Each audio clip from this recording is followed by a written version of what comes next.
yanzu ku diba babban malamin Shaggwani abinda ya faru gare shi daga Kano zuwa Yobe a garin Geshawa wasu ƴan ta'adda sun yi mai ta'addanci kuma bincike ya nuna ƴan ta'addan nan daga cikin sojojin Najeriya suke amma kun san abinda zai baku mamaki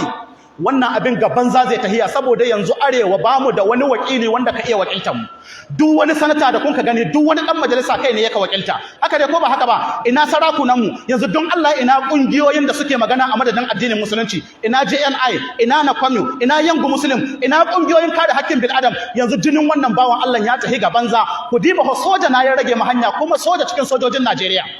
don Allah wannan zalunci ya kai zalunci ko bai kai ba an kashe shi shikenan an kashe banza saboda mu arewacin Najeriya bamu da murya guda saboda mi kwadai hubbu dunya wa karahiyatul maut sun duniya da kyamar mutuwa duk wanda zai magana da an bashi yan kuɗi ya bar magana duk wanda ka gudun a zo a kashe shi ya bar magana an kashe malam Jafar an kashe malam Awal Albani haka aka bin malaman addini ana kashe su kashin gila kuma in an kace ku dauki mataki ku kare kanku sai wasu su zo su yi muku gugunniyar banza za a yi kaza don Allah ka faɗa min yadda ta'addanci zai karewa Najeriya yanzu ku kula wannan Shaggwani yanzu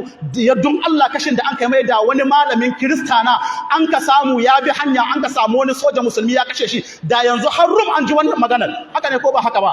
ya Allah ka kare muna miyagun yan siyasa ya Allah ka isan muna gare su ya Allah ka isan muna gare su Allah waɗannan da sun ka kulla muna makirci da ta'addanci Allah ka san su duk inda suke Allah ha kare su Allah ha kare su Allah ha kare su Allah muna tawassuli da sunayenka da sifofinka wannan guguwa ta siyasa da attahe Allah duk wanda alkhairi Allah ka zaban muna shi Allah duk wanda ka san alkhairi na gare mu da addinin mu da al'umma mu Allah ka bashi Allah duk wanda ka san ba alkhairi na ba ko ina yake Allah ka kare shi Allah ka kai muna shi ma 2023